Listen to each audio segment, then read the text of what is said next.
Hello and welcome back. This is video number 6, and in this particular video what I want to do is just quickly run through and give you a quick recap as far as what you need to have up until this point.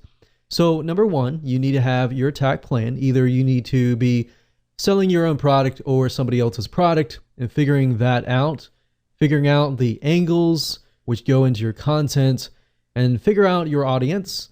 And then you need to make sure you create your content, make sure that it is angled correctly, utilizing the different angles that I have given you, or you can go ahead and create your own angles, but I've given those to you that work. And then of course, gather your landing page URLs, the actual URL. So you need to have those in hand before you can actually move on to the next step. If you don't have them and they're not live, but you know that they will work in the long run, that is fine as well. You also need to have kind of an idea of what your call to actions are going to be. And what we mean by call to actions is getting people to take action. The hyperlinks, the telling people exactly what they need to do, and how are you going to get people to take action. That's basically the call to actions. They can be images, they can be the arrows that I showed you in the previous video, and more on that. So those are definite things that you need to have in order to move forward. Now, the next two videos, part number 1 and part number 2, are going to help you convert the files to PDF format and ensure that all your hyperlinks work. Because one thing to note is that if you utilize free PDF conversion tools, they don't always convert, whereas the point that your hyperlinks work. So you have to be able to do part 1 or part 2 in order to get your hyperlinks to work. So part number 1, basically at this point, you need to have a complete, finalized Microsoft Word document containing your textual document content.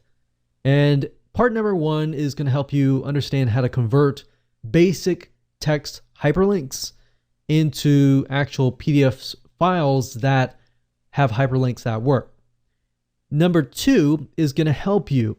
Let's say, for example, that you have created some sort of image, maybe an infographic, and out of that picture, you have a PDF file.